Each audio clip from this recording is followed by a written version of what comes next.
प्रभु यीशु मसीह के मधुर और मीठे नाम से आप सभी को जय मसीह की।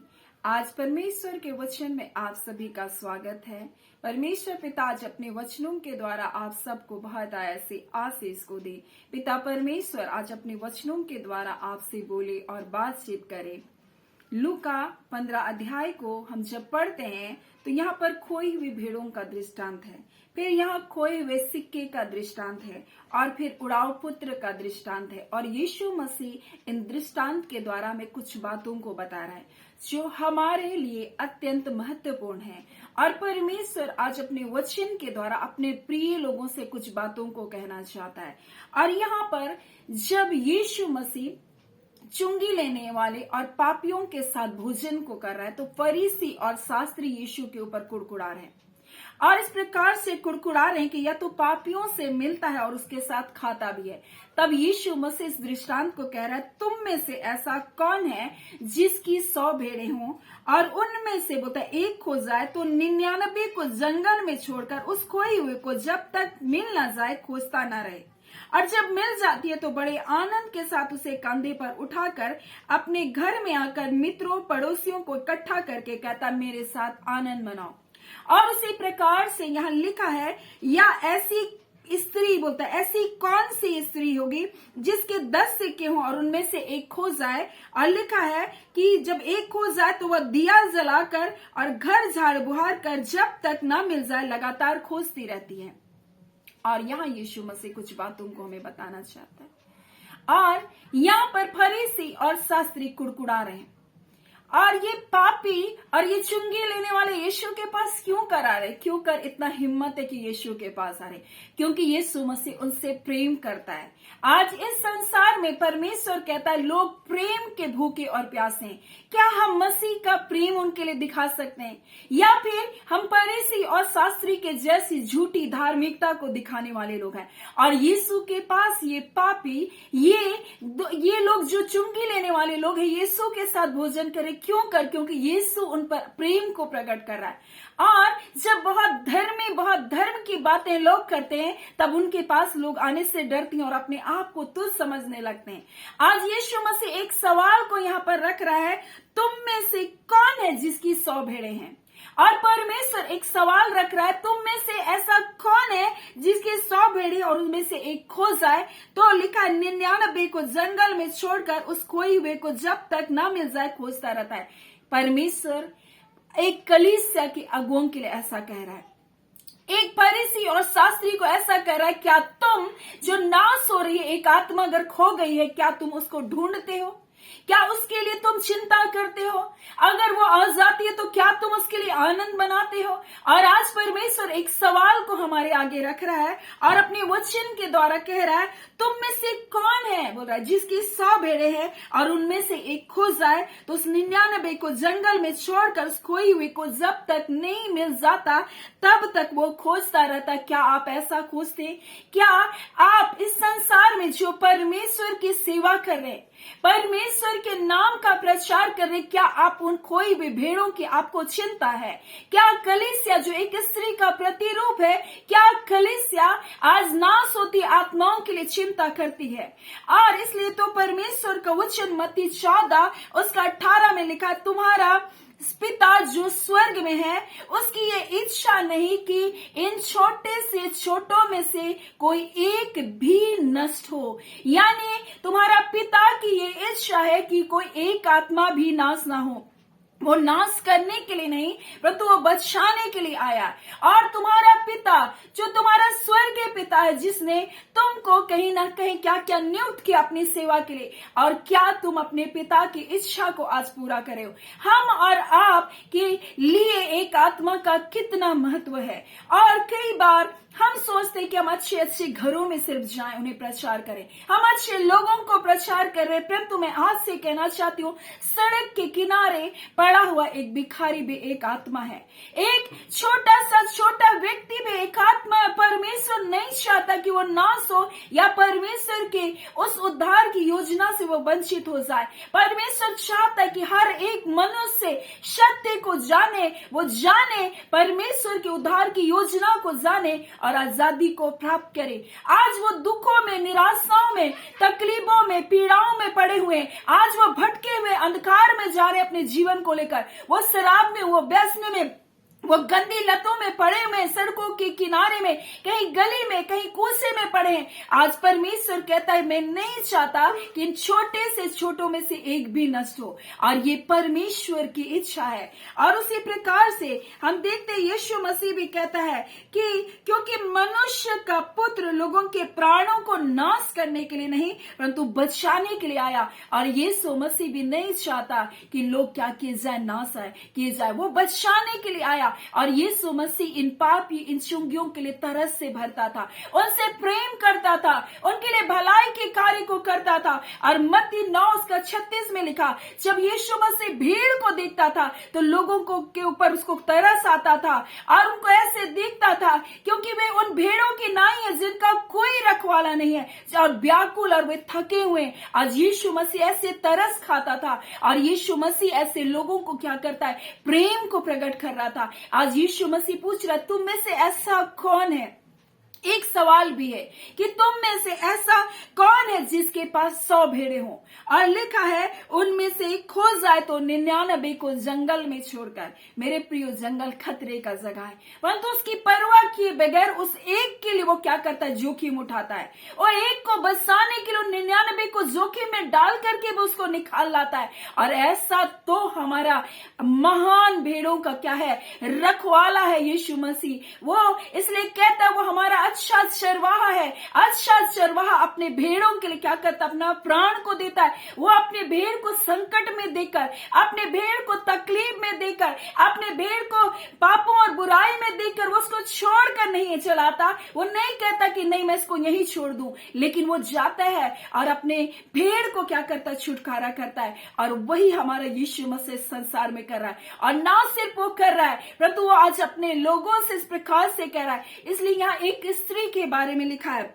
और कौन ऐसी स्त्री होगी जिसके पास 10 सिक्के हो। मेरे प्रियो, आज परमेश्वर एक कलीसिया के रूप में आपको रखा है। कलीसिया में एक अगुवे के रूप में हो सकता आपको रखा है, लेकिन कहीं आप फरीसी और शास्त्री के जैसा तो से व्यवहार नहीं करे, कहीं आप तो उनके जैसा उनको दोष लगाने वाला काम तो नहीं करे, उनके गुनाह को क्या गिनने वाला काम तो नहीं करे, परंतु परमेश्वर आज आपसे कह रहा है, क्या तुम पिता की इच्छा को पूरा करो? क्या तुम नाश होती आत्माओं के लिए कार्य करे? क्या तुम उसको वापस झुंड में लाने के विषय में सोच रहे हो? क्या तुम उन आत्माओं को बचाने के विषय में सोच रहे हो? आज परमेश्वर एक सवाल को आपके पास रख रहा है, और यहाँ कह रहा है तुम में से कौन है, बोल रहा है। और लिखा है कौन है जिसके पास 100 भेड़े और जिसकी एक भेड़ खो जाती है तो उसको 99 को जंगल में छोड़कर एक को ढूंढता है, जब तक नहीं मिलता तब तक ढूंढता है। क्या आप ऐसा ढूंढ रहे हैं? क्या आप उन नाश होती आत्मा जो कलीसिया से अलग कर दी गई, जो पापों में चली गई, जो गंदी आदतों में चली गई, जो लौटना नहीं जान रही है, क्या आप ऐसों के लिए आप प्रयत्न कर रहे कि वो लौट आए? क्या आप उनके लिए ऐसा मेहनत कर रहे कि नहीं वो कलीसिया में शामिल हो जाए? ऐसी कौन स्त्री है, बोल रहा है, जिसके एक सिक्के गुम हो जाए 9 में 10 में से, और उसको क्या करती, झाड़ती बुहारती और उसको ढूंढती है, और जब वो मिल जाती है तो आनंद मनाती है। और इसलिए कलीसिया को जब आत्माएं बचाई जाती है तो उसको आनंद मनाना चाहिए, और ऐसी आत्माएं जो खो चुकी है उनको लाने का प्रयत्न करना चाहिए। कलीसिया उसके लिए प्रार्थना करने वाली होनी चाहिए, कलीसिया प्रयत्न करने वाली हो सके, कलीसिया उनके लिए उपवास करने वाली हो सके, ताकि ऐसे नाश होती आत्माएं क्या किया जाए, बचाया जाए। क्योंकि ये पिता की इच्छा है, क्योंकि ये यीशु की इच्छा है। वो नहीं चाहता कि एक भी नाश हो, और इसलिए उसका वचन कहता है, और जब वो मिल जाती है तो बड़े आनंद से उसे कंधे पर उठाता है। और यीशु मसीह अपने बारे में बता रहा है, वो अपनी भेड़ों को ऐसा ढूंढता है, और जब तक नहीं मिलती वो अपने लोगों को भेजता है, वो प्रचार को भेजता है, और उनसे कहता हो सकता है तुम पापों में, तुम गलतियों में चलेगा। और इसलिए उड़ाऊ पुत्र का दृष्टांत यीशु मसीह बताता है, और एक परमेश्वर एक तसल्ली को लोगों को देता है और बताता है, देखो अगर तुम पाप में चले गए हो, अगर तुमने व्यभिचार में भी अपने जीवन को जिया, अगर तुमने असुरताओं में भी अपने जीवन को जिया, लेकिन तुम्हारे पास एक लौट आने का एक रास्ता है, क्योंकि तुम्हारा पिता तुमसे प्यार करता है। और यीशु मसीह यही बता रहा है, तुम्हारा पिता तुमसे प्यार करता है, तुम्हारा पिता तुम्हारा इंतजार कर रहा है। हो सकता है इस पृथ्वी पर कोई तुम्हारे आनंद मनाए ना मनाए, परंतु तुम्हारा स्वर्गीय पिता और उसके दूत तुम्हारे लिए तैयार है तुम्हारे लौट आने के लिए, ताकि तुम लौट आओ और तुम्हारा स्वर्ग में आनंद मना सके और स्वर्गदूत तुम्हारे लिए आनंद मना सके। इसलिए परमेश्वर आज अपने प्रिय लोगों से बातचीत कराए। हो सकता है तुम खो गए हो सकता है तुम झाड़ियों में फंस गए हो सकता है तुम अंधकार में फंस गए हो, परंतु परमेश्वर आज अपने वचन के द्वारा आपको आजाद कर रहा है और आपसे कह रहा है लौट आओ, अपने पिता के पास लौट आओ, क्योंकि वो तुम्हारा पिता तुमसे बहुत प्रेम करता। और यहाँ लिखा है, मैं तुमसे कहता हूं, इस रीति से एक मन फिराने वाले पापी के विषय में भी स्वर्ग में इतना ही आनंद होगा जितना 99 ऐसे धर्मी के विषय नहीं जिन्हें मन फिराने की आवश्यकता नहीं। और परमेश्वर कहता है जब तुम लौट आओगे परमेश्वर तुम्हारे लिए आनंद को मनाएगा, उसके दूत उसके संग आनंद को मनाएंगे। और आज परमेश्वर एक सवाल के साथ और परमेश्वर अपने लोगों को प्यार को बता रहा है कि वो आपसे प्यार करता है और कलीसिया को भी उसकी जिम्मेदारी के बारे में बता रहा है कि तुम एक जिम्मेदारी को निभाओ। तुम एक कलीसिया होकर एक स्त्री के जैसा जिसने उसके 10 सिक्के खो गए थे, परंतु 10 सिक्के थे और उसमें से एक खो गया था, उस एक सिक्के के लिए उसने प्रयत्न किया, वैसे ही कलीसिया तुम एक आत्मा के लिए प्रयत्न करो। और जैसे यीशु मसीह बता रहे वो चरवाहा जिसके पास 100 भेड़े थे और एक खो गया था और उसको ढूंढता रहा, वैसे ही परमेश्वर आज कलीसिया के अगुओं को कह रहा है कि तुम्हारे पास हो सकता है 99 बहुत अच्छी भेड़े और एक चली गई तो आपको लग रहा है बेकार था, जाने दो उसको, इसकी जरूरत नहीं मुझे। लेकिन परमेश्वर कहता उस एक आत्मा के लिए वो मुझको चिंता है, उसके लिए मुझको ध्यान है और वो एक आत्मा मुझको अपने झुंड में चाहिए। यीशु मसीह कह रहा है वो आत्मा जिसके लिए आपने सोचा इसका जाना चाहे बहुत अच्छा हो गया, ठीक है चला गया, लेकिन परमेश्वर कहता नहीं, वो आत्मा जो तुम्हारी कलीसिया से खो गई, तुम अज्ञे हो और परमेश्वर चाहता है कि तुम उस आत्मा को ढूंढो, तुम उस आत्मा के लिए प्रयत्न करो और उसे वापस लेकर आओ। और आज परमेश्वर ऐसे बोझ को आपके हृदय में डाल रहा है और परमेश्वर निश्चय आपसे बोल रहा है और बातचीत कर रहा है। हो सकते बहुत सारे लोग आपके कलीसियाओं से निकल कर चले गए, लेकिन वो आपके परमेश्वर ने उसका दायित्व आपको दिया था, उन आत्मा की जिम्मेदारी आपको दिया था, किसी और को नहीं दिया था। इसलिए अगर वो गलतियों में पापों में आप उनको परमेश्वर कहता उन्हें वापस लेकर आओ, उनके जीवन को उन गलतियों को तुम क्षमा करो और उनको लेकर आओ, क्योंकि पिता उनसे प्रेम करता और नहीं चाहता कि एक आत्मा भी नाश हो। मेरे प्रियो आज परमेश्वर अपने वचन के द्वारा में कुछ बातों को बताना चाहता है, उड़ाव पुत्र के दृष्टांत से बताना चाहता है। अगर तुम दूर चले गए हो अपने पिता की उपस्थिति से, परमेश्वर के भवन से, परमेश्वर की जगह से, तुम अगर दूर चले गए तो अपने घर वापस आ जाओ, अपने पिता के पास वापस आ जाओ, जहां पर परमेश्वर अपने प्रेम को आपके जीवन में प्रकट करेगा, अपने अधिकार को आपके जीवन में देगा और बताना चाहता है जो कुछ तुमने खो दिया वो परमेश्वर तुमको फिर से वापस करेगा। सो आज परमेश्वर इन वचनों के द्वारा आप सबको बहुत ऐसे आशीष को दे। आमीन। आइए हम प्रार्थना करें। धन्यवाद देते हैं जीवते सच्चे सामर्थ्य मेरे अबा परमेश्वर, प्रभु यीशु मसीह के मधुर मीठे नाम से पिता आपके निकटता में आते हैं। पिता जो कुछ आपने मेरे हृदय में दिया प्रभु जी, जो वचन आज के दिन आपने मुझे दिया प्रभु जी, मैंने तेरे लोगों तक उसे पहुंचा दिया है प्रभु जी। मैं नहीं जानती इन वचनों को किन की आवश्यकता थी, परंतु निश्चय प्रभु ये वचन किसी न किसी के लिए प्रभु जी आज के दिन प्रभु आपने अपने लोगों के लिए प्रभु दिया है प्रभु जी। आज खुदा ने अगर अपने पिता की उपस्थिति से दूर चले गए, आप एक मौका दे रहे पिता क्या आपके पास वो लौट आए। अगर वो गलतियों में, पापों में, अपराधों में, गुनाह में, तो पिता आपकी बाहें उनका इंतजार कर रही है प्रभु जी। अगर ये कलीसिया है प्रभु जी, अगर ये अगुए लोग हैं परमेश्वर पिता, तो आप उनसे बातचीत कर रहे खुदाबंद परमेश्वर पिता कि उन कोई भी भेड़ों को परमेश्वर पिता, उस पिता कोई भी सिक्के के जैसा प्रभु जी वो ढूंढने के लिए प्रभु प्रयत्न करने वाले हो सके, ऐ खुदा ने शामिल करने के लिए प्रयत्न कर सके प्रभु। आप ऐसा अनुग्रह को दे रहे हैं, आपका धन्यवाद। अपने लोगों से अपने बोला बातचीत किया पिता, आपका धन्यवाद। जितने लोग प्रभु प्रतिदिन इन वचनों की सेवकाई में जुड़ते, हम प्रत्येक को यीशु मसीह के नाम से हम आशीष को देते हैं।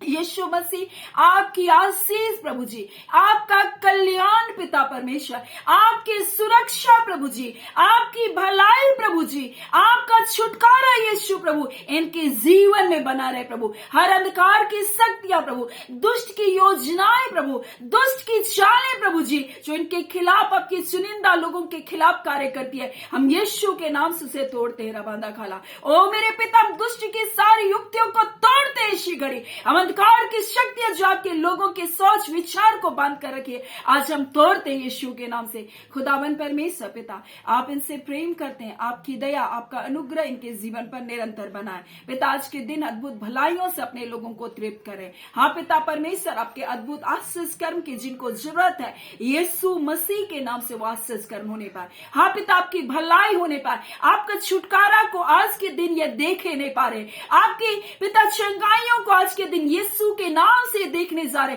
हर प्रकार के घाव, हाँ पिता, जो सूखते नहीं, आज यीशु के नाम से सूखने जा रहे। आज ही के दिन परमेश्वर पिता, आपके लोगों के जीवन में चंगाई आ रही है। आज के प्रभु है, आप अभी के प्रभु है। अभी पिता परमेश्वर ज्वार उतरने पाए, अभी जो कोमा में है प्रभु जी, अभी परमेश्वर होश आने पाए, अभी जो परमेश्वर प्रभु जी सूखे अंग है उसमें जान आने पाए, अभी खुदावन परमेश्वर उनके जीवन में आपके नाम की भलाई को प्रकट होने पाए। ऐ खुदावन परमेश्वर पिता, आप अद्भुत कार्य को किए हैं, आपने अपने लोगों को जय छुटकारे को दिया। आप प्रेम करते, आप तरस खाते प्रभु जी। हाँ पिता, आप किसी का पक्षपात नहीं करते प्रभु जी, आप हर एक पर दयालु परमेश्वर है। अपनी करुणा को अपने लोगों पर प्रकट करने के लिए आपका धन्यवाद। प्रार्थना हम यीशु के नाम से मांगते हैं, दया सुने, अनुग्रह से ग्रहण कर लीजिएगा। आमीन। परमेश्वर पिता आप सबको बहुत ऐसे आशीष को दे। आमीन।